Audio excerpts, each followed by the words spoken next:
आप सभी को नमस्कार अभ्यर्थियों, कैसे हैं? आशा करता हूँ ठीक होंगे आप लोग। और हम लोग चर्चा करेंगे आज यूपीएससी के बारे में। और आप लोग देख ही रहे हैं, मैंने इससे पहले आपको जो लेक्चर बनाया था उसके बारे में बता देता हूँ।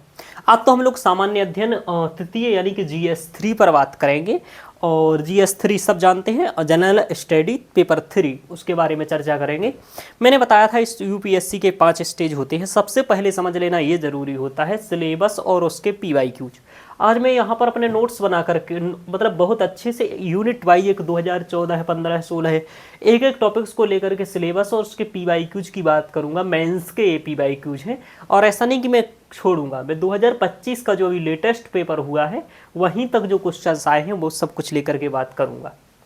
और थोड़ी सी राइटिंग की आपको दिक्कत यहाँ पर नहीं लगेगी, चूंकि मैं पढ़ के ही बताऊंगा। और आप लोगों के लिए ये क्वेश्चंस यूपीएससी के इस फॉर्मेट में ही मैं प्रोवाइड कर दूंगा, एकदम निःशुल्क है। तो आप लोग मुझसे मेरे टेलीग्राम को ज्वाइन कर लेंगे तो वहाँ पर ये प्रोवाइड कर देंगे, ठीक है।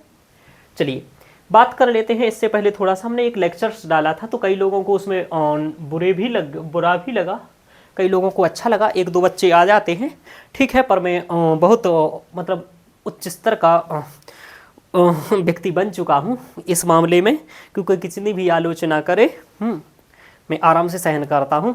इतनी शक्ति है जी। कमेंट थोड़ा से मैं देखना इसलिए टाइट रखता हूँ कि आप लोग यदि कोई महत्वपूर्ण क्वेश्चंस करेंगे और यदि मैं चाहूँगा कि उसका मुझे बोल करके जवाब देना है तो मैं बोल करके आपके आंसर का जवाब दूंगा। दूसरा, ये मैं वीडियो इसलिए डाल रहा हूँ, इससे पहले जब मैंने ये लेक्चर अपलोड किया जिसमें मैंने यूपीएससी क्यों छोड़ी ये सब, इसके बाद कई विद्यार्थी मुझसे जुड़े और आप लोगों की बहुत अच्छा इसमें प्रेम मोहब्बत रहा। 217 लाइक, 10,000 प्लस व्यूज वगैरह आए, काफ़ी अच्छा वॉच टाइम रहा। लगभग 1000 घंटे वीडियो देखी गई, 25 मिनट की वीडियो 1000 घंटे आप लोगों ने देखी। और कई विद्यार्थियों ने मेरे पर्सनल ऐसे मैसेज किया कि उन्हें प्रॉपर गाइडेंस की आवश्यकता है और जिन्हें लगता है कि मैं दे सकता हूँ गाइडेंस। आपको 4-5 लेक्चर, मेरा पढ़ाने का तरीका, थोड़ा सा नॉलेज वगैरह देख करके पता चल जाएगा कि आपके लिए लायक मैं ठीक हूँ अथवा नहीं हूँ, है ना। तो ये देख लीजिएगा। अब यहाँ पर थोड़े से ये देख लेते हैं। कोई वालिक भगत राम जी हैं, निवास जी जो भी हैं, बहुत अच्छे बंधु हैं, कह रहे हैं कि sir one day you will become an IAS officer. बिल्कुल।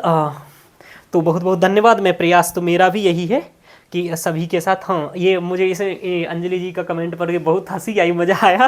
तो अच्छी बात है, जब एक लड़का और लड़की प्यार कर सकते हैं तो ज़िंदगी बर्बाद, ठीक है कोई बात नहीं, तो ज़िंदगी बर्बाद करेंगे। देखो, ज़िंदगी बर्बाद नहीं करनी है आप लोगों को, इसलिए तो मैं आपको गाइड कर रहा हूँ। मैं आपको डिमोटिवेट करने के लिए नहीं कर रहा हूँ। डिमोटिवेट करता तो मैं पर्सनल आंसर भी चेक किया है मैंने। कल एक बालिका का या बालक था, को भी कौन था पता नहीं मुझे, उन्होंने आंसर भेजा, सर मेरा आंसर चेक कर दीजिए, मैंने आपका वीडियो देखा है आदि आदि। मैंने चेक किया। एक आर्मी में थे, वो रिटायर्ड है, उन्होंने मुझे कॉल किया, उनको मैंने गाइड किया। तो जिसको भी आपको ऐसा लगता है कि आपको कुछ जरूर पर्सनल क्वेश्चंस भी पूछना है तो नंबर पर आप मेरे व्हाट्सअप मैसेज कर सकते हैं। कॉल कोई मत करिएगा, क्योंकि मैं बहुत व्यस्त रहता हूँ, रिसर्च का काम कर रहा हूँ, साथ में मैं यूपीएससी के लिए संस्कृत ऑप्शनल पढ़ाता हूँ, असिस्टेंट प्रोफेसर, ये सब ठीक है। बातें मैं ज़्यादा नहीं कर रहा हूँ, थोड़ी सी बातें आप लोगों से ऐसी ही होंगी। और बाकी देखिए, सफलता पाने के वाले किस मिट्टी से बने, मैंने बता दिया। राइट सर, बस डरा दिया। हाँ, कुछ लोगों को डर गए, भाई कुछ भी हो जाए यूपीएससी करेंगे। आप सबको यूपीएससी करना है, डरना नहीं है, है ना। खड़ा रहा जो अपने पथ पर, लाख मुसीबत आने पर, मिली सफलता उसे अंततः, जीने पर या मर जाने पर, ये रामधारी सिंह दिनकर जी कहते हैं। तो ध्यान रखिएगा कि आपको खड़ा रहना है अपने लक्ष्य पर, और लेकिन ऐसा नहीं कि आंखें बंद करके, खोल करके चलना है, समझ करके चलना है, झूठे पुलाव में नहीं आना है ना। संस्कृत में एक बहुत अच्छी लाइन कही जाती है कि हितम मनोहारी च दुर्लभम बचा।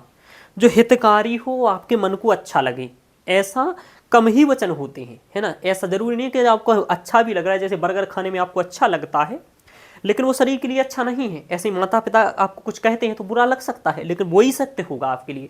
तो मैं भले आपको थोड़ा सा कड़वा लगे, लेकिन मैं कहूँगा वही जो यूपीएससी जिस स्तर पर है आज PYQ से आपको पता चल जाएगा। चलिए, बाकी सही कह रहे हैं, ठीक है। और किसी का जिसका इंपॉर्टेंट होगा, थैंक यू सर, मैंने भी यूपीएससी कर रहा हूँ, ठीक है। तो प्रिपरेशन कर रहे हैं, अच्छी इस वीडियो हो, ठीक है। तो गौतम जी बहुत बहुत धन्यवाद। हम आपको मतलब यही करने आए कि आप लोग तैयारी करें, मेरे पर भी जितनी सहायता बनेगी मैं करूँगा। और मेरे पास कई मेंस देने वाली, कई प्रीलिम्स देने वाले हुए आराम से हैं, सिलेक्टेड हैं, और ऐसा संपर्क है तो ज़रूरत पड़ेगी तो उनको भी मैं ला करके यहाँ आप लोगों को गाइड करवा दूंगा। कई प्रीलिम्स निकाले, 3 प्रीलिम्स, 4 प्रीलिम्स, 5 प्रीलिम्स, मेंस, ये सब मेरे पास स्टूडेंट हैं, चूँकि मैं ऑप्शनल 4-5 साल से पढ़ा रहा हूँ। जो भी यूपीएससी की तैयारी, ठीक है। चलिए, बिना बेचारे जो करे, ठीक है, आगे चलते हैं। सर हाँ, इनवाही का कुछ मुझे समझ नहीं आया था, तो मैंने इनसे क्वेश्चन दोबारा पूछा था महेश जी से कि भाई आप क्या पूछना चाह रहे हो, स्पष्ट कर दीजिए। मैं इसके लिए 10 वर्षों के पेपर कहाँ मिलेंगे, आपने मैसेज करके मुझसे ले सकते हैं, मैंने बता ही दिया ये, ठीक है। चलिए ये बाकी हो गया, हम लोग बात करते हैं पढ़ाई की, ठीक है। तो जो भी आपका कोई महत्वपूर्ण क्वेश्चन रहेगा तो मैं आपका सॉल्व कर दूंगा। कमेंट दिखाने का मतलब यही था कि मैं आपकी यहाँ भी चर्चा कर दूंगा अगले वीडियोज में। तो आप लोग प्रॉपर वीडियोज देखेंगे, तो मैं फालतू और वैसे भी वीडियोज नहीं लाऊंगा, क्योंकि मेरे पास भी समय नहीं है लाने का। आपने पिछली वीडियो अच्छे से देखी इसलिए मैं ये वीडियो लाया हूँ, और चूँकि मेरे पास भी ये समय नहीं है ज़्यादा।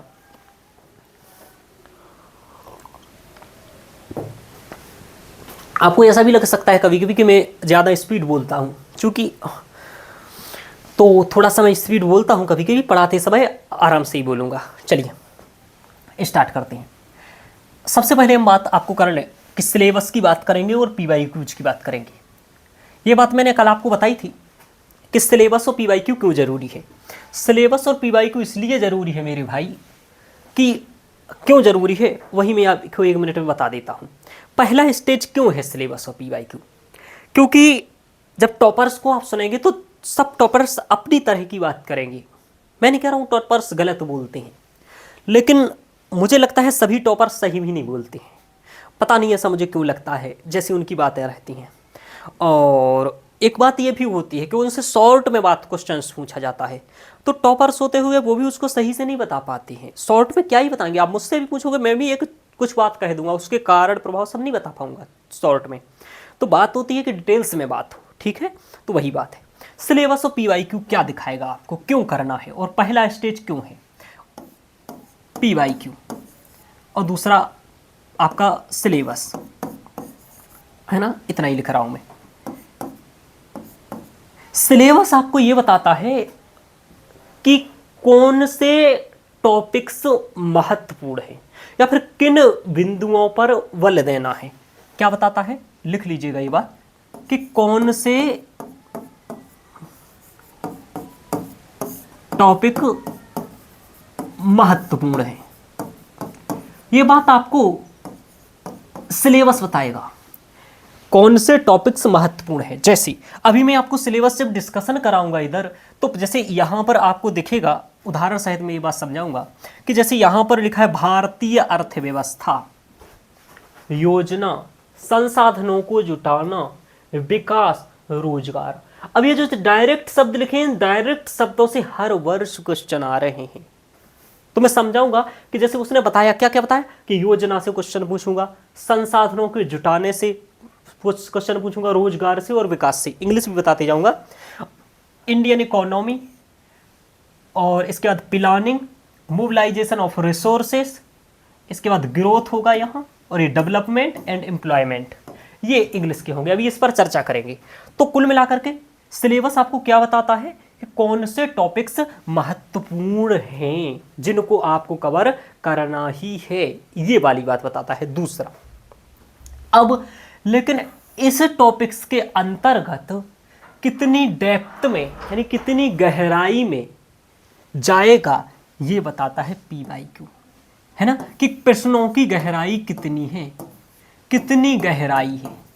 मैं बहुत हिंदी मीडियम के लिए बता रहा हूँ, इसलिए इसको इंग्लिश में आप डेप्थ कह सकते हैं कि कितनी गहराई में जा रहा है। जैसे समावेशी विकास को लेकर के यदि क्वेश्चन आता है, या फिर कुछ भी, जैसे यही देख लीजिए, ये 2014 का क्वेश्चन लिखा है, ये है डेमोग्राफिक डिविडेंड, यानी कि जनसांख्यिकीय लाभांश को लेकर के यदि क्वेश्चन आता है तो कैसा क्वेश्चन आता है। राइटिंग थोड़ी लगेगी, लेकिन मैं पढ़ के बताऊंगा तो समझ में आ जाएगी, ठीक है।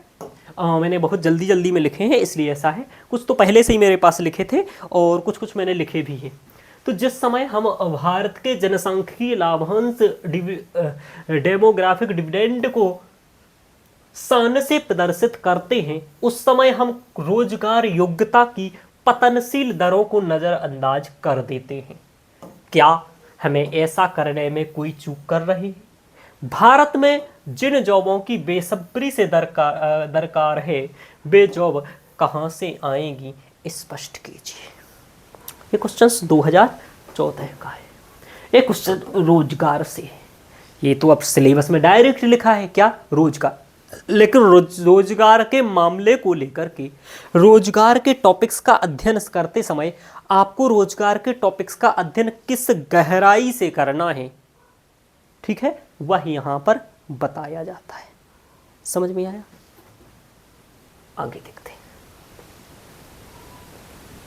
तो मैंने क्या बताया आपको, ये दो बातें आपको पीवाईक्यू समझाते हैं। क्या समझाते हैं ये आप एकदम पता करके रखिए कि कौन से टॉपिक्स महत्वपूर्ण हैं और कितनी गहराई में है। अब देखो, कुछ टॉपिक्स जो नहीं भी लिखे हैं सिलेबस में और पीवाईक्यूज उस पर आ रहे हैं, तो ये भी कुछ टॉपिक्स की ओर इशारा करते हैं, वो भी मैं आपको बताऊंगा। जैसे कि कहीं भी आपके सिलेबस में संभाव्य समृद्धि लिखा हुआ नहीं मिलेगा, पोटेंशियल जीडीपी, लेकिन यहाँ क्वेश्चंस आया है। हालांकि जीडीपी तो है ही, समृद्धि लिखा है, ठीक है, केवल समृद्धि शब्द लिखा है वहाँ, बाकी जीडीपी से आदि से जीबीए से क्वेश्चन पूछेगा। तो यहाँ पर कौन से टॉपिक्स महत्वपूर्ण है सिलेबस बताएगा, कितनी गहराई से क्वेश्चंस आएंगे, कैसे क्वेश्चंस आएंगे, ठीक है, और इस सिलेबस से कैसे करंट लिंक होगा, करंट लिंक करेंगे, ये भी आपको करंट लिंक कैसे करेंगे वो आपको पीवाईक्यूज समझाएंगे कि ऐसा क्वेश्चंस क्यों आ रहा है, करंट से कैसे लिंक है, दूसरा वो टॉपिक से कैसे जुड़ा हुआ है, किस टॉपिक से जुड़ा हुआ है, अब और गहराई उन क्वेश्चंस की क्या है। दूसरा ये बताएगा सबसे बड़ी बात क्वेश्चंस कि यूपीएससी क्या सोच रही है समृद्धि के बारे में, यूपीएससी क्या सोच रही है रोजगार के बारे में, यूपीएससी क्या सोचती है विकास के बारे में। विकास मतलब डेवलपमेंट, समृद्धि मतलब ग्रोथ, रोजगार मतलब एम्प्लॉयमेंट। मैं आपको इंग्लिश कीवर्ड भी बताते जाऊंगा। समृद्धि, रोजगार, विकास आदि के बारे में आपको, समृद्धि, रोजगार, विकास, इसके बारे में जो आपका सिलेबस लगा है उसके आधार पर क्वेश्चंस जो पूछे जा रहे हैं वो क्वेश्चंस आपको बताएंगे यूपीएससी की उस मुद्दे पर कैसी सोच है, कैसी समझ का स्तर है। ये क्वेश्चन से ही समझ में आ जाएगा आपको, क्योंकि वो उस टाइप के क्वेश्चंस पूछ रहा है। इस आधार पर आप भी इन मुद्दों पर अपनी कैसी समझ बनाएंगे, कैसी सोच बनाएंगे, ये आपको पीवाईक्यूज दिखाएंगे। आपको प्रीलिम्स के पीवाईक्यूज क्या दिखाएंगे, प्रीलिम्स के पीवाईक्यूज भी यही बात दिखाएंगे कि प्रीलिम्स में कौन से टॉपिक्स महत्वपूर्ण हैं, प्रीलिम्स में कौन से टॉपिक्स करंट से लिंक किए जा रहे हैं, कोई भी क्वेश्चन क्यों पूछा जा रहा है और उसके पीछे, पूछने के पीछे यूपीएससी की मंशा क्या है, वो क्या चाहती है, ध्यान रखिएगा। ये बात समझ में आया? तो ये सिलेबस और पीवाईक्यू, इसलिए ये सब बातें चूंकि अपन को, एक बात और आप समझो, आप पढ़ क्यों रहे हो, आप किसी का कोर्स लोगे, लक्ष्मीकांत पढ़ोगे, मेरे पास क्या लक्ष्मीकांत तो नहीं रखी है, आपको तो मेरे पास किताबों का भरमार पड़ा है। आप किस चीज की बुक देखना चाह रहे हो, मुझसे बोलो। यहाँ अलमारी लगा है सीधा किताबों का, मतलब मैंने किसकी बुक नहीं पढ़ी है, ये खुल्लर की भूगोल है, ये मोटी भूगोल, क्या नहीं पढ़ा है मैंने। तो अब आप, लेकिन इस सब पढ़ के होगा क्या, समझ में आ रहा है? इकोनॉमिक्स की बुक्स दिखा दूंगा, इकोनॉमिक्स के कम से कम मेरे पास 5 से 7 बुक्स, ठीक है। अब देखो, तो क्या आपको ये समझना है कि भाई करंट कैसे लिंक कर रहा है, क्वेश्चंस कैसे पूछे जा रहे हैं, यूपीएससी की सोच क्या है। अब एक बात ध्यान रखना, आप लोग को सब कुछ पढ़ने के बाद, ये किताबें जो मैंने बताई ये सब पढ़ने के बाद, फाउंडेशन बैच पढ़ने के बाद, किसी भी टीचर से पढ़ने के बाद करना क्या है मेरे भाई, करना है ये आपको प्रश्न आएंगे पेपर में 10 क्वेश्चंस आएंगे 150 शब्द के प्रत्येक जीएस में और 10 अंक का होगा। 10 क्वेश्चंस आएंगे 250 अंक के, 250 शब्द के, 15 अंक के होंगे। अब कुल मिलाकर के ऐसा जब आएगा तो आपको करना तो सॉल्व आखिरकार किन्हें है, इन क्वेश्चंस को ही। तो जिनको क्वेश्चंस को आपको सॉल्व करना है मेरे भाई, उन्हीं से स्टार्टिंग करो ना, कि वो मांगना क्या चाह रहे हैं। तो आज मैं इन क्वेश्चंस को सॉल्व नहीं कराऊंगा, सॉल्व कराने के लिए तो मैं आपको एक एक क्वेश्चंस दूंगा और आपसे लिखवाऊंगा क्वेश्चंस और फिर उस क्वेश्चंस का आंसर चेक करूंगा और मैं खुद का लिखा हुआ आंसर आपको भी दूंगा। लेकिन आज हम इसको इसलिए नहीं आए हैं यहाँ कि हम इस क्वेश्चंस के आंसर लिखें। हम इन क्वेश्चन से क्या समझें कि कैसे क्यों ये तो क्वेश्चंस आया है, यही क्वेश्चंस क्यों आया है, इसके आने के पीछे कारण क्या है, इस सिलेबस से कहां से लिंक कर रहा है, और क्या एक ही टॉपिक से पूछा जा रहा है या ये क्वेश्चन चार चार टॉपिक्स को मिला के पूछा जा रहा है, एक क्वेश्चन एक ही जीएस से आ रहा है या दो दो तीन तीन जीएस से ही मिलकर के क्वेश्चन आ जा रहा है। ये सब बातें मैं आपको समझाऊंगा। यानी कि आप कोई भी करंट में मुद्दा चलेगा, आप समझ लोगे कि किस सिलेबस के पोर्शन से लिंक होगा और इससे किस टाइप्स का क्वेश्चंस बन सकता है। और ऐसा करंट जैसे कि अभी अरावली का मामला चल रहा है, अभी मैं आपको बताऊंगा ग्रोथ समृद्धि की बात, जहां ग्रोथ की बात आएगी और वहीं पर आएगी संधारणीय विकास की बात आएगी, तो वहां पर यह मुद्दा भी आएगा विकास बनाम पर्यावरण।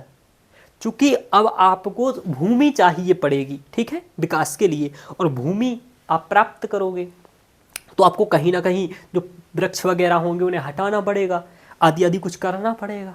तो विकास के आड़े कैसे आता है पर्यावरण, और फिर हम पर्यावरण क्षति को कैसे पूरा करते हैं। अब यहाँ भावुक नहीं होना है कि भाई हम पर्यावरण का बिल्कुल भी विनाश नहीं करेंगे, पर्यावरण का विनाश भी नहीं करना है, ये भी नहीं है, ध्यान रखिएगा। यहाँ आपको यूपीएससी की तरह सोच रखनी है कि जो भाई पर्यावरण नुकसान हो भी रहा है यदि विकास के चलते, तो वो पर्यावरण की स्थापना भी हो। समझ में आ रहा? यानी कि यदि कुछ जैव विविधता हम लोग नष्ट कर रहे हैं तो दूसरी जगह जैव विविधता को स्थापित भी करें, आदि आदि। तो मैं यहाँ पर आपको बताऊंगा सोच। चलिए आगे चलते हैं। अब देखिए सिलेबस पर आते हैं, काफ़ी बातें हो गई। अब आपको ये समझ में आ गया अभी तक मैंने जो बताया कि यूपीएससी का सिलेबस क्यों पढ़ना चाहिए। क्यों? सीधी सादी बात, सब कुछ आपको पता चलेगा यूपीएससी की दृष्टि, प्रश्नों की प्रकृति, प्रश्न कैसे पूछे जा रहे हैं, करंट से पूछे जा रहे हैं, और भाई जो लिखना है अंततः क्वेश्चंस पेपर में जाकर के वही पहले देख करके चले ना, फिर पढ़ाई स्टार्ट करें। इसे कहा जाता है रिवर्स इंजीनियरिंग। पहले क्वेश्चंस देखो, क्वेश्चंस को प्रकृति समझो, कैसा पूछा जा रहा है, उसके लिए कंटेंट क्या चाहिए, फिर पढ़ करके कंटेंट बनाओ और फिर उस कंटेंट को याद करो और आंसर लिखो, आंसर लिख के चेक करो। कुछ लोग क्या करते हैं, पहले पढ़ेंगे सब कुछ फिर क्वेश्चंस को देखेंगे। भाई क्यों देखोगे ऐसी, पहले देख लो, देखने में क्या जा रहा है ना। शादी करने जाते हो तो पहले चेहरा देखने जाते हो, है ना। चलिए आगे चलता हूं। अब देखो हम लोग यहां पर बात करेंगे। देखिए अब बात यह है कि सर सभी सिलेबस डिस्कशन कराइए, कराऊंगा धीरे धीरे, यदि आप लोग पसंद करेंगे, लाइक करेंगे। और लेकिन आज हम लोग पहले आप लोग देख लीजिए मैं करा पाता हूं सिलेबस डिस्कशन या नहीं, तो उसी अकॉर्डिंग मैं यहाँ पर चलूँगा। आपको मैं यहाँ सिलेबस डिस्कशन कराऊंगा जीएस 3 का। आप सभी के पास इसका सिलेबस होगा, जीएस 3 का आप सिलेबस निकाल लीजिए। और जीएस 3 का यदि सिलेबस आपके पास नहीं है, मेरा टेलीग्राम को चैनल ज्वाइन कर लीजिए, मैं वहाँ पर अपलोड कर दूंगा। तो जीएस 3 का सिलेबस कर दूंगा, 10 साल के PYQs कर दूंगा, ये वाले PYQs कर दूंगा जो मैं निकाल के रखा हूँ, ये सिलेबस आपको मैं सेंड कर दूंगा। तो ये आप लोग भी निकलवा लीजिएगा। समझ में आ रहा? आगे चलते हैं। हम लोग केवल आज दो ही जीएस 3 में आपके 5 सब्जेक्ट हैं। कितने सब्जेक्ट हैं बोलो? 5 सब्जेक्ट है। कौन कौन से हैं? एक है अर्थव्यवस्था, यहीं पर लिखा है, जिसमें लिखा है आर्थिक विकास, एक सब्जेक्ट हो गया। दूसरा लिखा है प्रौद्योगिकी यानी टेक्नोलॉजी, यानी कि इसे आप साइंस टेक कहते हैं। तीसरा है जैव विविधता और पर्यावरण, तो इसे एनवायरमेंट इकोलॉजी कहते हैं।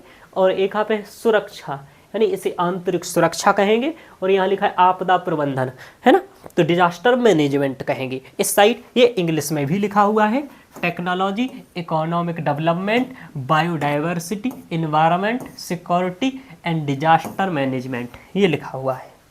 ठीक है, यानी 5 सब्जेक्ट है। आज हम सिर्फ यहाँ पर आर्थिक विकास यानी अर्थव्यवस्था की चर्चा करेंगे। अर्थव्यवस्था से क्वेश्चंस कितने आते हैं ये सब आपको शायद मालूम भी हो, नहीं है तो मैं 1 मिनट में आपको बता दे रहा हूँ।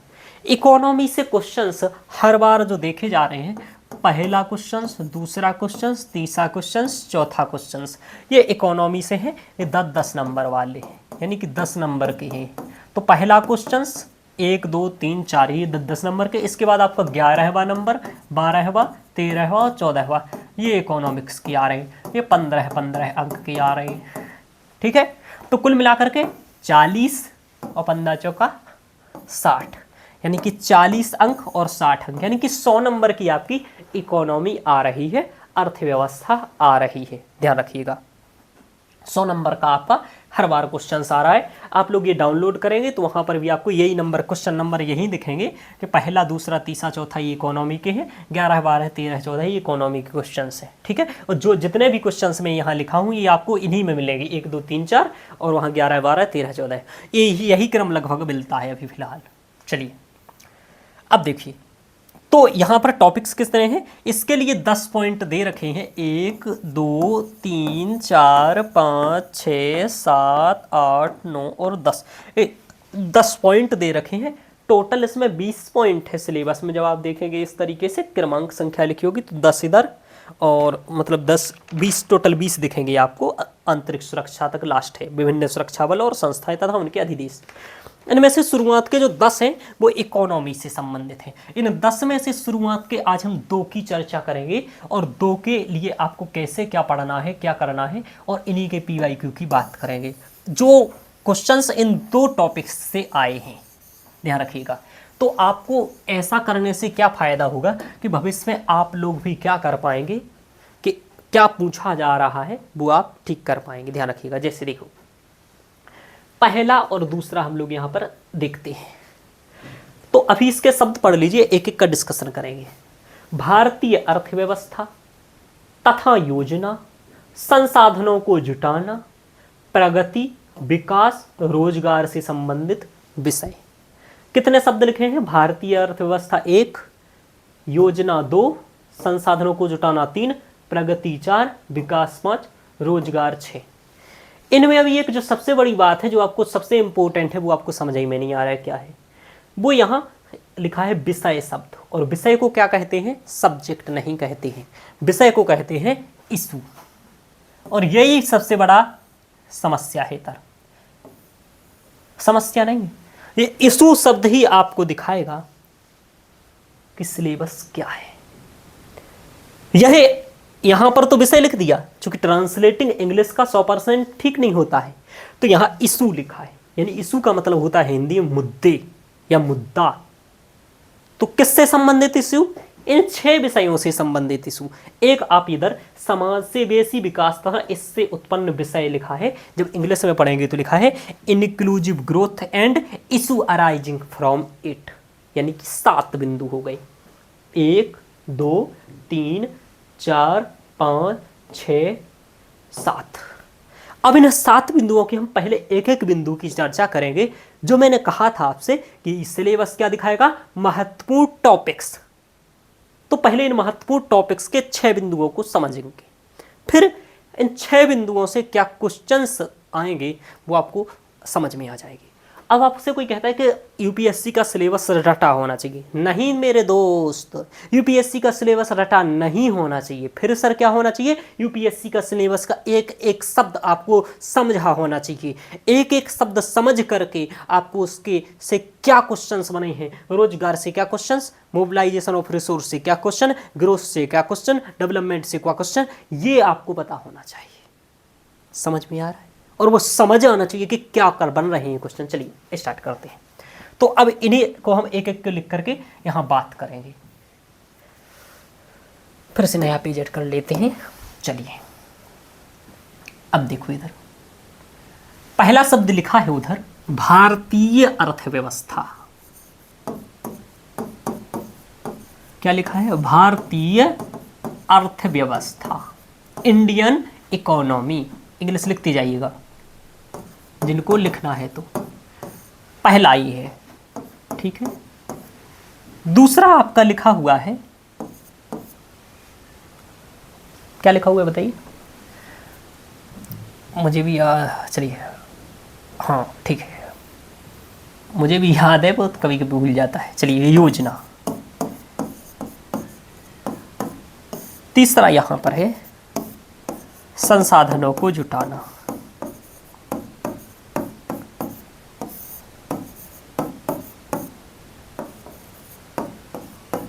जुटाना। अभी हाल एक एक को समझना पड़ेगा तभी काम बनेगा। संसाधनों को जुटाना। फिर आपका इधर लिखा है चौथे नंबर का है जिसमें लिखा है प्रगति, जिसे इंग्लिश में ग्रोथ कहेंगे, ठीक है। और इसको और आगे बढ़ा लेते हैं। फिर इधर लिखा है विकास, फिर लिखा है आगे छठवा, विकास के बाद रोजगार, रोजगार। और सातवां टॉपिक जो दूसरा नंबर का टॉपिक से उधर पर, तो 2.7 लिख देता हूँ। वैसे 2.7 लिखना गलत है, तो कुछ कोई बात नहीं, इसको दूसरा नंबर ही लिख देते हैं इधर, क्योंकि उसकी भी चर्चा करनी है। दूसरा नंबर समावेशी विकास, समावेशी विकास। ये क्यों लिख रहा हूँ आपको अभी समझ में आ जाएगा। अब एक बात ध्यान रखना, ये आपके हैं सभी टॉपिक्स, योजना, भारतीय अर्थव्यवस्था, योजना, संसाधनों को जुटाना, प्रगति, विकास, रोजगार और समावेशी विकास। इन सब से संबंधित आपसे इशू यानी मुद्दे पूछे जाएंगे। वो ये नहीं कह रहे टॉपिक्स पूछे जाएंगे, टॉपिक्स तो पूछे ही जाएंगे, वो तो अनिवार्य है, लेकिन उनसे संबंधित मुद्दे भी पूछे जाएंगे। ये बात क्या हुई सर? ये बात ये हुई कि इनमें से जिस भी संबंधित कोई भी चीज हो, संसाधनों को जुटाना, योजना, प्रगति, विकास, यदि कंटेम्पररी इशू चल रहा है, समसामयिक कोई मुद्दा चल रहा है, करंट अफेयर्स की बात नहीं कर रहा हूं मैं, समसामयिक मुद्दे का मतलब है, आप इधर पर ध्यान रखिएगा, समसामयिक मुद्दे का मतलब है कि पिछले 7, 8, 10 साल में जो चल रहा है, इधर कोई भी इससे संबंधित डेवलपमेंट जो चल रहा है, और यहां तक मैं बताऊं 7-8 साल नहीं, वो तो 1947 के बाद ही जो चल रहा है वही आपको बताना है। खासकर इकोनॉमी के संदर्भ में 1991 एलपीजी रिफॉर्म के बाद जो कुछ चल रहा है वो सब कुछ बताना है। एलपीजी रिफॉर्म के बाद किस सेक्टर में क्या डेवलपमेंट हुआ है, यानी कि क्या विकास हुआ है, क्या समस्या आई है, क्या हुआ है। जैसे कि संसाधनों को जुटाने के संबंध में 1991 के बाद क्या हुआ, 1947 से पहले क्या हुआ, योजना के बारे में 1947 से पहले क्या हुआ, और 1947 से के बाद क्या हुआ, 1991 के बाद क्या हुआ, और आज क्या हो रहा। भारतीय अर्थव्यवस्था तो कुल डेवलपमेंट के बारे में भी यही पूछा जाएगा। प्रगति का मतलब है विकास, इसी में के अंतर्गत यहाँ पर आपकी जीडीपी आएगी, ठीक है, ध्यान रखिएगा, समझ में आएगी। अब देखो, तो कुल मिलाकर के ये कि इनसे संबंधित 5-7 साल के अंतर्गत भी जो भी डेवलपमेंट चल रहा है वो पूछा जाए। लेकिन क्या होता है कि ज़्यादा फोकस पिछले 2-3 सालों पर ही रहता है, ज़्यादा फोकस पिछले 2-3 साल पर ही रहता है जो घटनाएं घटित होती हैं। लेकिन यदि कोई ऐसी घटना हो जो बहुत महत्वपूर्ण है, उसके 5-7 साल बाद तक भी क्वेश्चंस देखने को मिलते हैं। जैसे कि मैं यहाँ आपको दिखाऊंगा, 2017 में जीएसटी की आरंभ हुआ, उसके बाद जीएसटी के क्वेश्चंस अभी तक पूछे गए हैं 2020, 21, 22, ठीक है। और इस तरीके से अभी पूछा जा सकता है, समझ में आ रहा। जैसे जीएसटी की दरों को अभी कम किया गया, समझ में आ रहा। जीएसटी लगाई क्यों गया था वो भी मैं आपको बता दूंगा, समझ में आया। अब देखो ये हुआ, तो ये सब आपको मुद्दे समझने हैं, समझ में आ रहा। अब इन मुद्दों के बारे में हम लोग चर्चा करेंगे। तो इन मुद्दे लिखने का मतलब क्या था सिलेबस में, इशू लिखने का मतलब ये है कि आपसे 7-8 साल से संबंधित जो भी उनके संबंध में डेवलपमेंट हो रहा है तो वो वहां पर पूछा जाएगा, ध्यान रखिएगा, वहां पर वो आपसे पूछा जाएगा। अब यहां पर एक एक बात कर लेते हैं। सबसे पहले भारतीय अर्थव्यवस्था शब्द लिखा हुआ है। अब भारतीय अर्थव्यवस्था का मतलब क्या होता है, इतना आपको कम से कम समझ में आना चाहिए। समझ में आ रहा, अर्थव्यवस्था का मतलब क्या होता है ये समझ में आना चाहिए, समझ में आ रहा। 2 चीजें यहां पर होंगी, ए टॉपिक्स और ए टॉपिक्स में आपको एक साथ समझाऊंगा, ध्यान रखिएगा। जैसे यदि मैं आपसे बात करूं अर्थव्यवस्था और ये सब समझाने से पहले एक आपको कहानी सुनाते हैं कि यहां पर ये 100 रुपए है मेरे पास, आपके पास मात्र केवल 100 रुपए है, ठीक है, आपके पास सिर्फ 100 रुपए है। अब आपको क्या करना है कि 100 रुपए के साथ आपको मूवी देखने जानी है, ठीक है। अब मूवी देखने जाना है तो क्या करोगे मेरे भाई, 100 रुपए में मूवी देख के भी आनी है, जाने का किराया भी यही है, आने का किराया भी इसी में है, समझ में आ रहा, वहाँ पर कुछ खाना भी है और मूवी भी देखनी है, तो क्या करेंगे आप? यानी कि आपके पास पैसा सीमित है, लेकिन सीमित ही है 100 रुपए। यदि आपके पास 5 लाख रुपए होता तब कुछ भी सोचनी नहीं पड़ती कि कैसे जाना है कैसे आना है, लेकिन अभी सोचना पड़ेगा कि भाई 10 रुपए दे करके ऑटो से जाएंगे, 10 रुपए में आएंगे, वापस आ जाएंगे, ठीक है। और क्या करेंगे, फिर हम वहाँ पर 60 रुपए का टिकट लेंगे, 20 रुपए की चाट खाएंगे, समझ में आ रहा, बस हो गया 100 रुपया खत्म, बन गई योजना। 20 और 60 80 और 10 90 और 10 100, 100 खत्म। सोचना पड़ा आपको, क्यों? क्योंकि आपके पास ये सीमित है कि नहीं। कुछ कुछ ऐसे ही स्थिति आज के समय में है। आज के समय में कैसी है? IMF एक संस्था है विश्व की, नए बच्चे नहीं जानते होंगे और जानते भी होंगे, अंतर्राष्ट्रीय मॉनेटरी फंड, ठीक है। अब इसकी एक वर्ल्ड इकोनॉमिक आउटलुक रिपोर्ट आती है, वर्ल्ड इकोनॉमिक आउटलुक रिपोर्ट। ये मुझे लिखने की जरूरत नहीं है चूंकि मैं बता रहा हूं। इसके अकॉर्डिंग अभी संपूर्ण विश्व के पास जो अर्थव्यवस्था है वो यदि मैं बताऊं तो 112 ट्रिलियन 112.6 डॉलर ट्रिलियन है। ट्रिलियन ध्यान रखिएगा, 112 ट्रिलियन सीधा साधा मान के चलिए, 112 ट्रिलियन ये डॉलर में है, रुपये में नहीं है, ध्यान रखिएगा। और ठीक है, तो 112 ट्रिलियन सीधा सीधा मान के चलिए। अब इसमें से भारत के पास केवल मात्र, अमेरिका के पास कितना है तो 30 ट्रिलियन, मोटा मोटा ध्यान रखिए, ये क्या है, USA के पास यानी अमेरिका के पास। चीन के पास कितना है तो चीन के पास है लगभग आप 19 ट्रिलियन मान के चलिए, ठीक है। टी लिखते रहा हूं ट्रिलियन के लिए, इतना ध्यान रखिएगा, ठीक है। अब यदि आप देखें यहां पर जर्मनी के पास, जर्मनी के पास कितना है तो जर्मनी के पास लगभग 1 मिनट में देख लेता हूं, 4.14 ट्रिलियन, 4.14 ट्रिलियन है, ठीक है।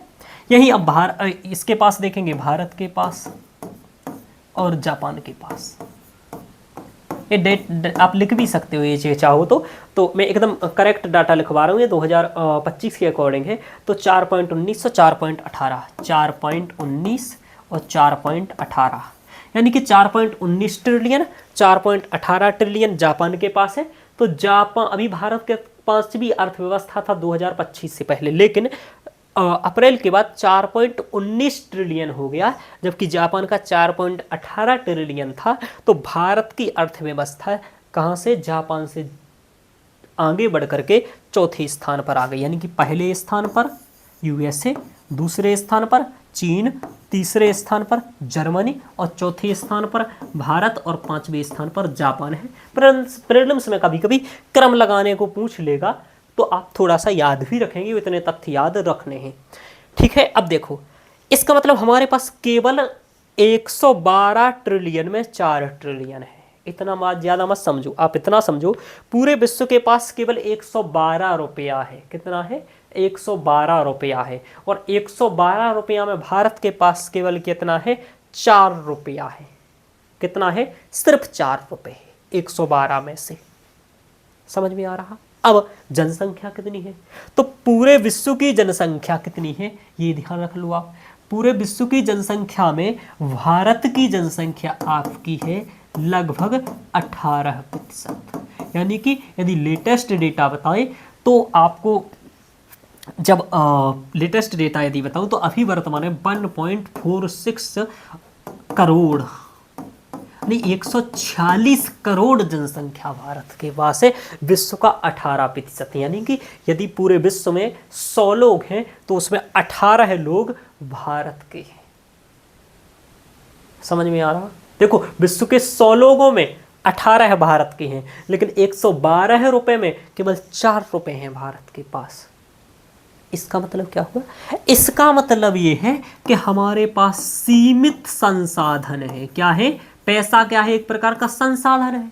पैसे को खर्च करके आप दवाई खरीदते हो, शिक्षा खरीदते हो, कुछ भी खरीदते हो। तो हमारे पास संसाधन क्या है? सीमित है, यानी कि संसाधन हमारे पास ससीम है और इच्छाएं हमारे पास असीम है, यानी असीमित है जिसे आप कहते हो। क्या है? असीम है। महात्मा गांधी जी कहते हैं कि पृथ्वी पर संसाधन इच्छा की पूर्ति के लिए पर्याप्त नहीं है, यानी कि आवश्यकता पूर्ति के लिए पर्याप्त है, लालच पूर्ति के लिए पर्याप्त नहीं है।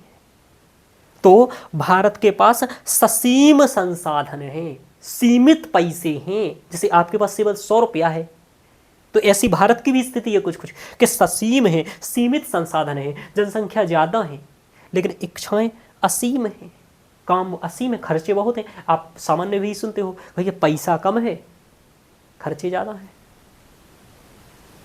इनकम अठन्नी, खर्चा रुपया, ये वाली बात। तो फिर यहां पर क्या आएगा? जब आपके पास बहुत अधिक पैसा होते हैं तो कुछ भी खरीदो, कुछ भी लाओ, कोई दिक्कत ही नहीं है, फिर हिसाब लगाने की जरूरत है नहीं है। फिर जब आपके पास पैसा कम हो तब कहां कितना खर्च करना है ये सोचने की जरूरत है। कहां कितना खर्च करना है, कहां कितना खर्च नहीं करना है, ये जरूरत है, समझो। अब कहां कितना खर्च करना है, कब करना है? जब कम हो, जब सीमित हो। तो भारत के पास सीमित संसाधन है, भारत के पास जनसंख्या ज्यादा है, जनसंख्या के हेल्थ की व्यवस्था करनी है, शिक्षा की व्यवस्था करनी है, पीडीएस के तहत गेहूं आदि का वितरण भी करना है, कई सारे लोक कल्याणकारी करने हैं, सड़कें बनवानी है, रेलवे बिछानी है, आदि आदि बहुत सारे काम है सरकार के पास। सरकार को नहीं करना है, आपको करना है आईएएस बनने की बात। तो आपके पास पैसा कम है देश के पास, और लेकिन कंप्लीट जनता का कल्याण करना है, समावेशी विकास करना है, सबका विकास होना चाहिए, कम संसाधन भले हैं, ध्यान रखिए। तो फिर क्या करना पड़ेगा? तभी पहला शब्द आ जाता है अर्थ। अर्थ का मतलब होता है जो आप समझते हो वही मान लो, वही होता है। अर्थ का मतलब होता है भारतीय संदर्भ में मुद्रा, और व्यवस्था का मतलब होता है प्रबंधन। यदि हिंदी में समझे, ठीक है, तो अर्थव्यवस्था का अर्थ तो यही है कि अर्थ मतलब मुद्रा, व्यवस्था मतलब प्रबंधन। तो मुद्रा का प्रबंधन करना है, ठीक है, अर्थ का प्रबंधन करना है, पैसे का प्रबंधन करना है। अर्थ का मतलब संपत्ति भी होता है कौटिल्य की नजर में। अर्थ का मतलब होता है संपत्ति, और संपत्ति में वो सब कुछ आता है कौटिल्य के अकॉर्डिंग। भूमि हो आपके पास, पैसे हो, सब कुछ हो, जो कुछ भी है वो सब संपत्ति है आपके मन। तो वो सीधे तौर पर संपत्ति को, अरे वस्तु का ही तो मूल्य निकाल लिया जाता है भाई। सकल घरेलू उत्पाद क्या होता है? यही होता है कि जितनी उत्पादित वस्तुएं हैं उन सभी के मौद्रिक मूल्य को ही तो क्या कहते हैं? जीडीपी कहते हैं। तो ये कौटिल्य सीधे तौर पर संपत्ति को ही अर्थ मानते थे, ध्यान रखिएगा। तो मुद्रा का प्रबंधन, मुद्रा का प्रबंधन क्यों करना है मेरे भाई? इसलिए करना है क्योंकि संसाधन क्या है? सीमित है, और संसाधनों को क्या करना है? जुटाना है। एकत्रित करना है। किस लिए? लोक कल्याण के लिए। पॉलिटी में पढ़ाया गया नीति निर्देशक तत्व में कि आपको क्या करना है, सामाजिक आर्थिक राजनीतिक न्याय। प्रस्तावना पढ़िए, क्या करना है, सामाजिक न्याय, आर्थिक न्याय, राजनीतिक न्याय। आपने वोट का समान अर्थ कर सबको वोट का अधिकार मिल गया, राजनीतिक न्याय तो हो गया, लेकिन क्या आज आर्थिक न्याय हो गया? नहीं हुआ। IMF की अभी रिपोर्ट बताऊंगा, है ना, सॉरी ऑक्सफैम की रिपोर्ट बताऊंगा मैं। ऑक्सफैम की रिपोर्ट के अकॉर्डिंग आप देखिएगा कि भारत में जितनी ऊपर संपत्ति 1% लोगों के पास है, ऊपर वाले, उतने ही नीचे के 50% के पास जितनी संपत्ति है उतनी ऊपर वाले 1% के पास है। दूसरे शब्दों में ऊपर वाले 10% के पास जितनी संपत्ति है उतनी ही नीचे वाले 70% के पास है। यानी कि 70 लोगों के पास जितनी संपत्ति है नीचे वाले उतने ही ऊपर वाले 10% लोगों के पास है। आपको इसका डाटा एकदम लिखवा देंगे, परफेक्ट, चिंता मत करिए। अब देखिए, तो अर्थ का व्यवस्था क्यों करना है, मुद्रा का प्रबंधन क्यों करना है? क्योंकि संसाधन सीमित है। संसाधन कितने हैं देश के पास? 4.19 ट्रिलियन की केवल इकोनॉमी है अभी अपनी। समझ में आ रहा? ये दादा बैठे हैं। अभी आपको क्वेश्चंस दिखेगा कि पूरा भारत, पूरी विश्व की अर्थव्यवस्था दो लोगों के बीच जा रही है, ठीक है, द्विपक्षीयता की ओर जा रही है, ठीक है। एक तो होता है यूनिपोलर, एक होता है मल्टीपोलर, ठीक है, आदि आदि। ये सब बातें आपको समझ में आ जाएंगी धीरे धीरे। अभी मैं कठिन नहीं करना चाह रहा हूँ, मैं इतना सरल इसलिए पढ़ा रहा हूँ, मैं उनको समझा रहा हूँ। ये बात मैं मान के चला हूँ जिनको अर्थव्यवस्था बिल्कुल नहीं आती है। कई लोग बहुत विद्वान होंगे, मुझसे विद्वान होंगे, और तो आपको नमस्कार है भाई, पर मैं ये बहुत उन विद्यार्थियों के लिए बता रहा हूँ जो बिल्कुल एकदम बेसिक से सिलेबस में घुसना चाह रहे हैं। मैं सिलेबस में बता रहा हूँ कि उन्हें समझ में आए कि पढ़ना क्यों है इकोनॉमी मेरे भाई। इसलिए अर्थ की व्यवस्था करना है क्योंकि पैसा सीमित है देश के पास। आपको IAS बनना है, देश का कल्याण करना है, सबकी गरीबी मिटानी है, रोजगार देना है। कैसे? पैसे तो कम हैं, तो इनका आपको सोच करके समझ करके ही उपयोग करवाना है, नीति बना करके। तो सोच समझ करके उपयोग कब करवाओगे? जब आप उसके बारे में समझ रखोगे कि कितना पैसा कहाँ लगाना है, कितना कहाँ लगाना है। तो ये आपको सोचना पड़ेगा कि आप IAS बन गए हो, अब आपको देश के चलाने के लिए नीति निर्माण करनी है, ऐसा आप सोचिए, ठीक है। तो संसाधन कितने हैं? 4.19 ट्रिलियन। अभी और बताते हैं, भारत के पास भूमि भी कम है। तो एक क्या हो गया संसाधनों में? पूंजी। इसी को पूंजी भी कह देते हैं मेरे भाई। जो धन है, धन को पूंजी भी कहेंगे। क्या? धन को, जो पैसे हैं, अर्थ है, इसको पूंजी भी कहते हैं। यानी कि भारत के पास पूंजी क्या है? कम है, ध्यान रखिएगा। और उत्पाद संसाधनों में दूसरा भूमि संसाधन, भूमि संसाधन चाहिए। अब भूमि भी हमारे पास कम है। पूरे विश्व के पास जितनी भूमि है उसका केवल हमारे पास 2.4% है, यानी कि 2%। यानी कि यदि भारत, पूरे विश्व के पास 100 एकड़ जमीन है, कम मान करके चलिए, चूंकि आप बच्चे, मतलब बच्चे नहीं, सॉरी, आप लोग मतलब अभी नहीं जानते होंगे, जो नए एकदम विद्यार्थी हैं, बाकी तो सब जानते होंगे। तो 2 पॉइंट, यानी कि 100 एकड़ में से केवल 2 एकड़ भारत के पास है। यानी कि भारत के पास जो जमीन है वो भी कम है जनसंख्या के अकॉर्डिंग। जनसंख्या पर्याप्त है भारत की 18%, विश्व की 146 करोड़। समझ में आ रहा? तो ये ध्यान देने की बात है। अब ध्यान रखिए, और जनसंख्या बहुत बढ़ गई है। आपको एक जनसंख्या का आंकड़ा भी यदि मैं बताना चाहूँ, यदि तो जब 1947 में देश आज़ाद हुआ तब देश की जनसंख्या 34 करोड़ थी। कितनी? केवल 34 करोड़ थी। 1990 में आते आते भारत की जनसंख्या कितनी हो गई? बोलो, 85 करोड़ हो गई, 85 करोड़ हो गई। और फिर 2011 तक आते आते कितनी हो गई? बोलो, 2011 तक आते आते हो गई जनसंख्या 121 करोड़ जनसंख्या हो गई। और आज 2025 आते आते जनसंख्या कितनी हो गई? बोलो, 146 करोड़ जनसंख्या हो गई। यानी कि 34 करोड़, 85 करोड़, 121 करोड़, 146 करोड़, ये जनसंख्या बढ़ रही है। समझ में आ रहा? वही इकोनॉमी कितनी बढ़ रही है, अर्थव्यवस्था आपकी कितनी बढ़ रही है। तो अर्थव्यवस्था की बात मैं भी बता देता हूं आपको कि भारत की अर्थव्यवस्था, जब भारत 1947 में आज़ाद हुआ तब भारत के पास केवल 30 बिलियन डॉलर थे।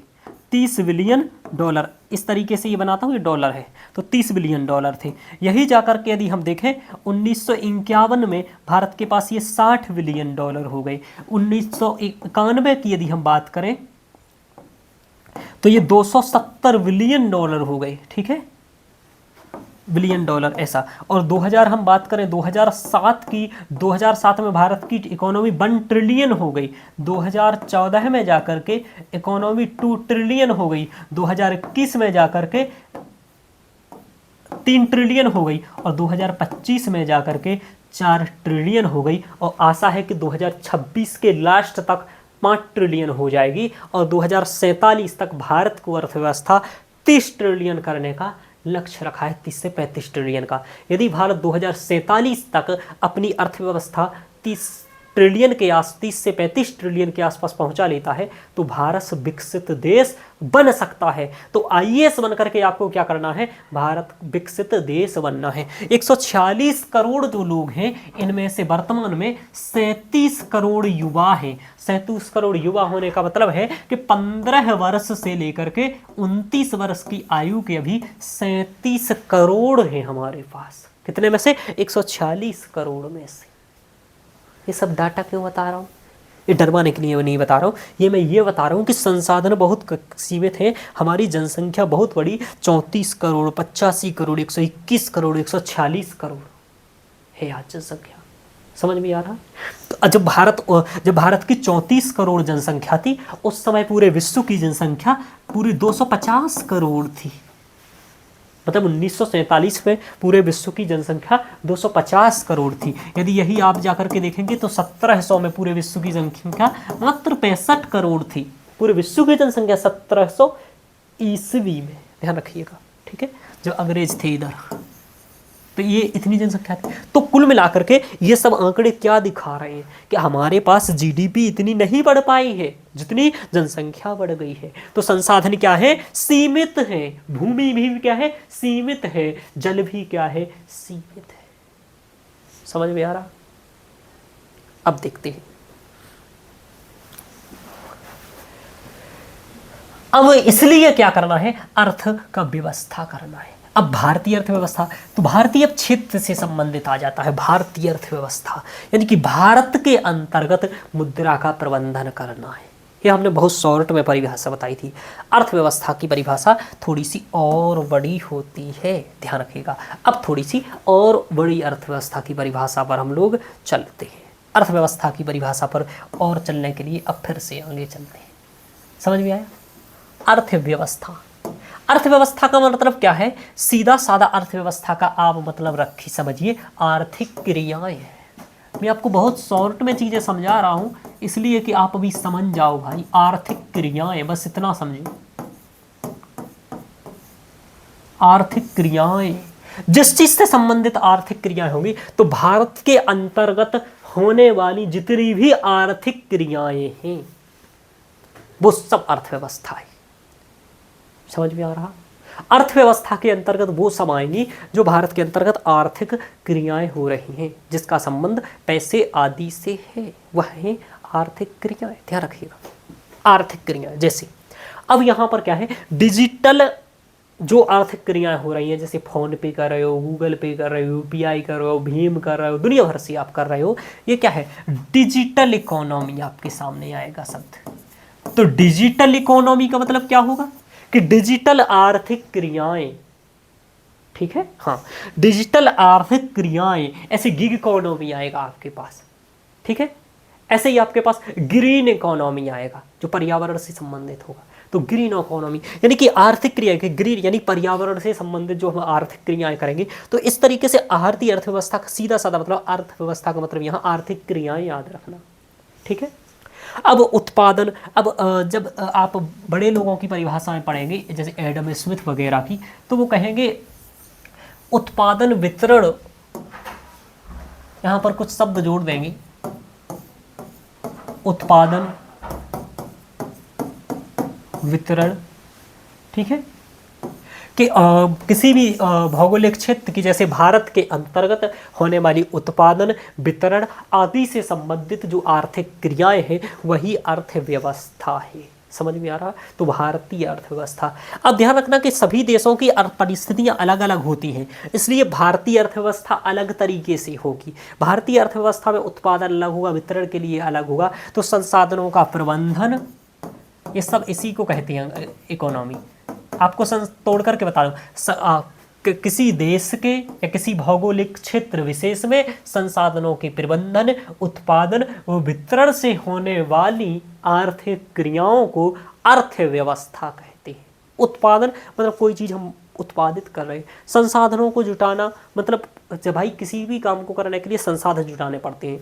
सामान्य तरीके से समझिए, आपको यूपीएससी की तैयारी करना है तो किताबें लेनी पड़ेंगी, सिलेबस की पीडीएफ निकलवानी पड़ेगी, पीवाईक्यू निकलवाने पड़ेंगे, ये आपके पढ़ने के लिए हो गया संसाधन। ऐसे ही जब हमें कोई चीज़ बनानी है, जैसे मान लीजिए चाय बनानी है, तो चाय बनाने के लिए क्या चाहिए, दूध चाहिए, पानी चाहिए, शक्कर चाहिए, अदरक चाहिए, ये क्या हुआ, ये सब क्या हुआ, संसाधन ही तो हुए। अब देश का विकास करना है तो देश के विकास के लिए फिर उस तरीके से संसाधन चाहिए। हर चीज़ के अलग तरीके से संसाधन है, लेकिन संसाधन तो वही है। ऐसे उत्पादन करना है, संसाधनों के बाद ही आप उत्पादन करोगे। जैसे आपने संसाधन मैंने चाय के बताए, फिर चाय आप बन जाएगी, तो चाय का बनना ही क्या है, चाय का उत्पादन होना है।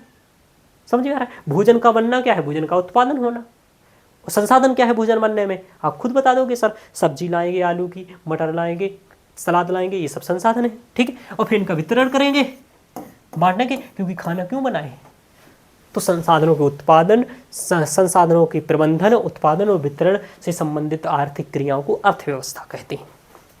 अब यहाँ संसाधनों को जुटाना है, भूमि हुई, पूंजी हुई। यहाँ पर संसाधन 3 प्रकार के संसाधन वैसे होते हैं, अभी मैं आपको इनको और डिटेल्स में बता दूंगा। संसाधन का मतलब तो आपको समझ में आया, संसाधनों को जुटाने का मतलब मेन संसाधन तो पैसा ही है, भूमि हो गया।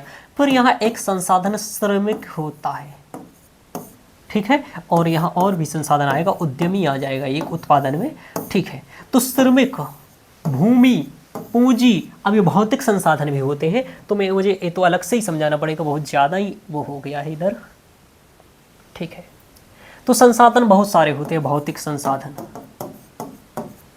भौतिक संसाधन, ठीक है। एक होते हैं मानव निर्मित संसाधन, आपको ये सब पढ़ाएंगे, ठीक है, मानव निर्मित संसाधन।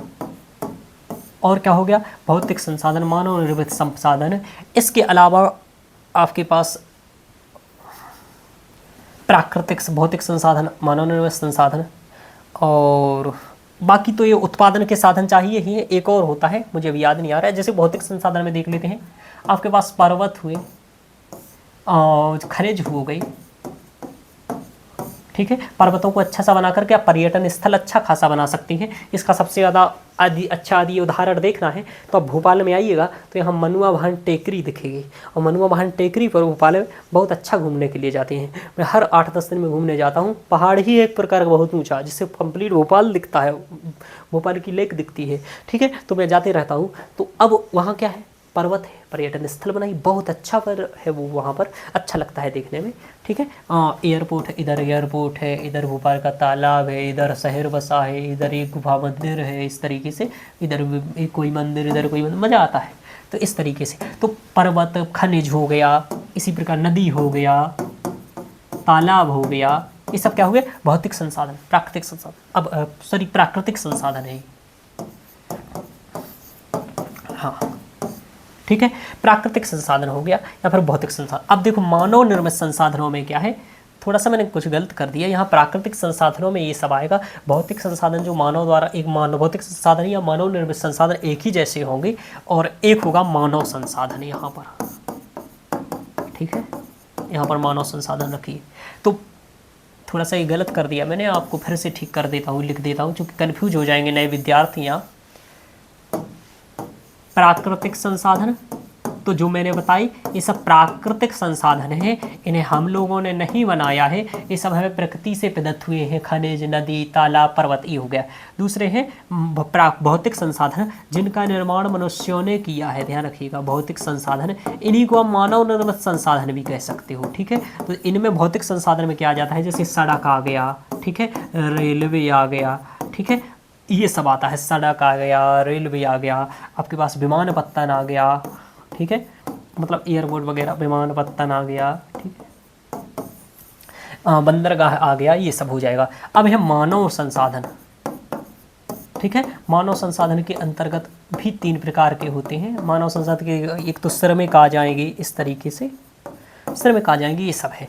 तो दुनिया भर की बातें, तो कुल मिलाकर के अब क्या है, जब आपसे संसाधनों के बारे में क्वेश्चंस पूछा जाएगा तो यहाँ तक भी जाएगा, मानव संसाधन में आएगा, मानव संसाधन के अंतर्गत ही आएगा जनसांख्यिकीय लाभांश। ठीक है, जनसांख्यिकीय लाभांश यहाँ आएगा। श्रम सुधार, कौशल विकास,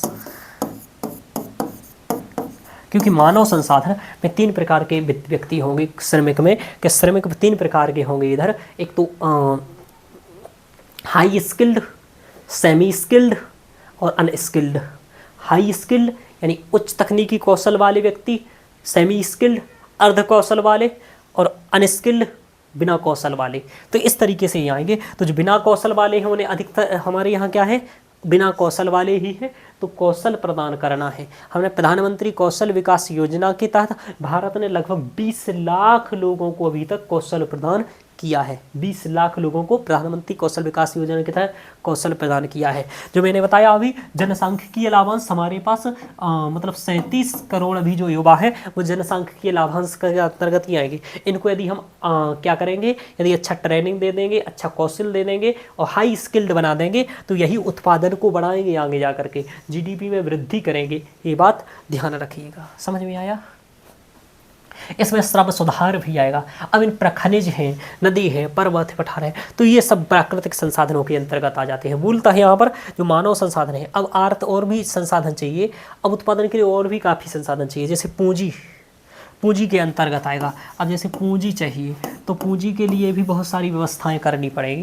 पूंजी में क्या करोगे, तो एक तो पूंजी निर्माण होता है, जैसे कैपिटल फॉर्मेशन कहेंगे कि पूंजी निर्माण चाहिए। ठीक है, पूंजी निर्माण के साथ यहाँ पर बहुत सारे संसाधन चाहिए, जैसे भौतिक संसाधन में सड़क, रेलवे, विमानपत्तन, आधारभूत संरचना, इन सबको कहा जाता है। ये भी टॉपिक से एक अलग से आपका लगा हुआ है, तो ये भी चाहिए, पूंजी चाहिए। पूंजी में मानव पूंजी तो आपने देख ही लिया जो ऊपर था। अब सोशल कैपिटल, जैसे सामाजिक पूंजी कहते हैं। ठीक है, सोशल कैपिटल जिसे सामाजिक पूंजी कहते हैं, ये कैसे काम आती है। ठीक है, अब इसी के अंतर्गत केयरिंग इकोनॉमी आएगी, देखभाल अर्थव्यवस्था आएगी। मौद्रीकृत अर्थव्यवस्था करने की बात करें कि केयरिंग इकोनॉमी को हम मौद्रीकृत अर्थव्यवस्था करने की बात करें। अब ये बातें कम समझ में आ रही होंगी, लेकिन ये सभी टॉपिक्स आपको इन्हीं टॉपिक्सों के अंदर दिखेंगी। केवल ये सब केवल आपको संसाधनों को जुटाने के अंतर्गत दिखेंगे। समझ में आ रहा? अभी मैं ये आपको केवल शब्दों को थोड़ा सा क्लियर कर रहा हूँ, इसके बाद PYQ दिखाऊंगा और PYQ दिखाने के बाद लिखा दूंगा कि भारतीय अर्थव्यवस्था के अंतर्गत आपको कौन से 10 से 15 टॉपिक्सों को तैयार करना है, योजना के अंतर्गत कौन से 10 से 15 टॉपिक्स को तैयार करना है। इसके अलावा संसाधनों को जुटाने के साथ कौन से क्या करना है, प्रगति के लिए क्या करना है, विकास के लिए क्या करना है, रोजगार के लिए क्या करना है, समावेशी विकास के लिए कौन कौन से टॉपिक्स करना है। टाइम बहुत लगता है, थोड़ा सा डिटेल्स में बता दिया मैंने इसलिए। ठीक है, चलिए अब भारतीय अर्थव्यवस्था आपको समझ में आ गया। तो भारतीय अर्थव्यवस्था के तहत आपको ये सब चीज़ें आपको समझ में आ गया कि भाई मुद्रा का प्रबंधन करना है, संसाधनों का प्रबंधन करना है, इसलिए इसके अंतर्गत बहुत सारी चीज़ें आएंगी। अब भारतीय अर्थव्यवस्था के अंतर्गत बहुत सारे टॉपिक्स आएंगे, तो कुल मिलाकर के आपको भारतीय अर्थव्यवस्था की समझ होनी चाहिए। क्या समझ होनी चाहिए? और भारतीय अर्थव्यवस्था के अंतर्गत योजना, संसाधन, प्रगति सब कुछ आएगा। अब योजना क्या होता है इसको देख लेते हैं, लेकिन मुझे लगता है लेक्चर काफ़ी बड़ा हो गया है और आज के लेक्चर में हम इतना ही रखेंगे और आगे वाला पार्ट लाएंगे। क्योंकि देखो भाई सिलेबस है, मैं आपको इस सिलेबस के लिए एक लेक्चर और लगेगा और मुझे लगता है एक लेक्चर से इन क्वेश्चंस के लिए लगेगा, क्योंकि ये इतना सिलेबस समझोगे तभी आप इधर एक एक चीज़ समझ पाओगे। मैं आपको कह रहा हूँ कि चूँकि 2015 का जैसे क्वेश्चन आया, क्वेश्चन समझा देते हैं कि मेक इन इंडिया कार्यक्रम की सफलता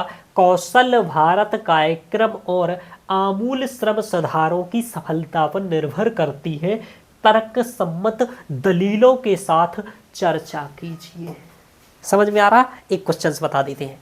मेक इन इंडिया यानी कि हम जो बनाएंगे वो भारत में बनाएंगे, यानी कि कुछ भी चीज़ बनाएंगे, चाहे हम कुछ भी बनाए, हम ये पेन बनाएंगे, ठीक है, हम ये सैनिटाइजर बनाएंगे, या फिर हम ये माइक बनाएंगे, जो माइक लगाए हैं माइक बनाएंगे, ये सब भारत में बनाएंगे। ये सब चाइना का है जो मैं मंगाया हूँ, है ना। मेक इन इंडिया, ये भी जो जिस पर पढ़ा रहा हूँ ये चाइना का है, जिससे ये रिकॉर्डिंग हो रहा है ये सब चाइना का है। ये पता नहीं किसका है, देख लेंगे। अब आगे चलते हैं। तो मेक इन इंडिया यानी भारत में उत्पादन करना है, चूंकि भारत एक आयातक अर्थव्यवस्था है। क्या है? भारत एक आयात आधारित अर्थव्यवस्था है, जबकि चाइना एक निर्यात आधारित अर्थव्यवस्था है। चाइना निर्यात बहुत ज़्यादा करता है, ठीक है, भारत आयात बहुत ज़्यादा करता है, ध्यान रखिएगा। तो मेक इन इंडिया की बात चल रही, चूंकि भारत क्या करता, आयात दूसरे से मंगाते ही रहोगे तो भाई तुम क्या कर रहे हो, तुम अपना नहीं बना पा रहे हो। जैसे आप अपने रिश्तेदार से बोले भैया दाल ले आना, भैया गेहूं ले आना, समझ में आ रहा है, तो कभी भी मना कर सकता है, ये बात ध्यान रखना। तो मेक इन इंडिया की बात चल रही है। तो मेक इन इंडिया यानी सामान तो तब बनाएंगे, डिजिटल पैनल तो तब बनाएंगे हम जब बनाना आएगा। तो आएगा कैसे? जब हमारे यहाँ क्या होगा, श्रम सुधार होगा। श्रम सुधार यानी कि हमारे जो श्रमिक हैं, जो हमारे पास 37 करोड़ युवा हैं, इन युवाओं को हम कौशल देंगे। कौशल किस योजना के तहत? कौशल भारत कार्यक्रम। कौशल भारत कार्यक्रम के तहत ही प्रधानमंत्री कौशल विकास योजना है। तो कौशल भारत कार्यक्रम के तहत हम इन श्रमिकों को क्या करेंगे? कौशल विकास करेंगे, यानी कि हाई स्किल्ड करेंगे। जो अनस्किल्ड है उन्हें हाई स्किल्ड तक पहुंचाएंगे। जैसे हमने प्रधानमंत्री कौशल विकास योजना के तहत लगभग 20 लाख लोगों को रोजगार दिए, प्रशिक्षित किया है, ध्यान रखिएगा। तो 20 लाख लोगों को जो हम लोगों ने प्रशिक्षित किया है, तो इनमें से अभी है कितने? 37 करोड़। इनमें से 20 ही लाख को कर पाए, समझ में आ रहा? 37 करोड़ में कम से कम 20 करोड़ को करेंगे, 20 लाख की जगह 20 करोड़ को करेंगे, तब हमारे यहाँ कौशल विकास होगा। और कौशल विकास होगा तो उत्पादन बढ़ेगा। ये क्वेश्चन पूछना चाह रहा है कि मेक इन इंडिया कार्यक्रम की सफलता कौशल भारत कार्यक्रम और आमूल श्रम सुधारों की सफलता पर निर्भर करती है। तर्क संगत दलील दीजिए। अब देखो, ये 2015 में कह रहा है, क्या ये विकास और रोजगार से संबंधित है, ठीक है। विकास तभी होगा कह रहा है जब हमारे यहाँ श्रम सुधार से संबंधित है। विकास तभी होगा जब हमारे यहाँ श्रम सुधार होंगे। कब ये कह रहा है? 2015 में ये बात कह रहा है। अब ध्यान रखना, जब ये बात 2015 में कह रहा है और जाकर के 2024 में देखो इधर,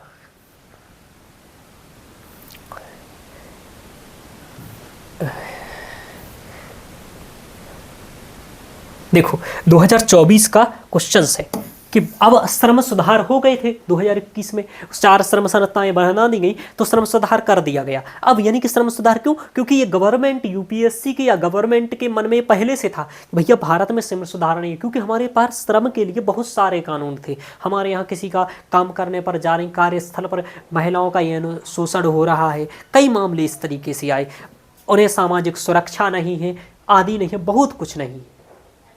समझ में आया? तो दिक्कत क्या आया यहाँ कि श्रम सुधार की बहुत जरूरत थी। सब लोग कह रहे थे श्रम सुधार किए जाएं।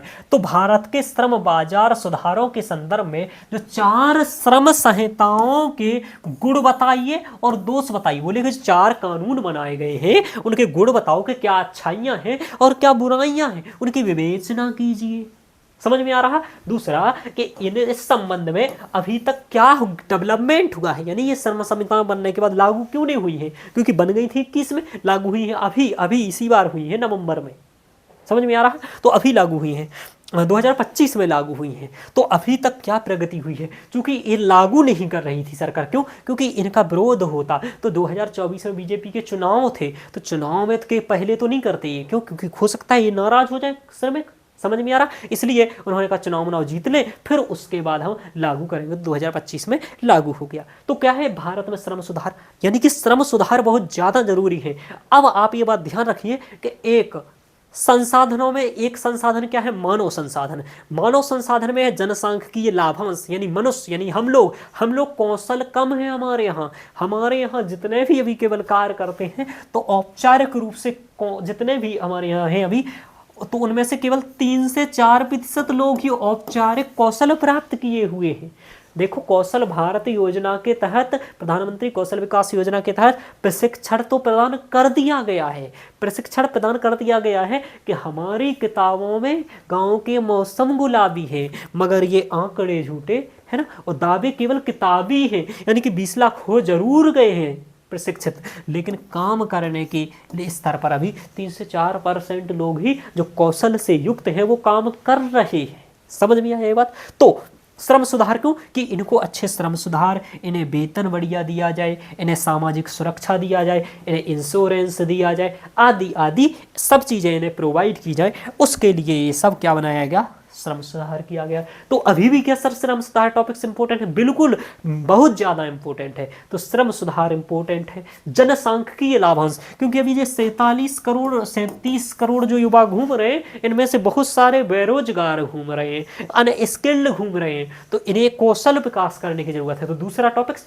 कौशल विकास, कितना है और कितना क्यों नहीं है, क्या समस्या आ रही, सरकार कौशल विकास को लेकर के क्या योजनाएं चला रही है, ये टॉपिक्स बहुत इंपॉर्टेंट है भविष्य के लिए। दूसरा, डिजिटल इकोनॉमी की बात आ रही है, डिजिटलीकरण बढ़ता जा रहा है, तो हमें कौशल के साथ हम डिजिटल कौशल की बात चलेगी।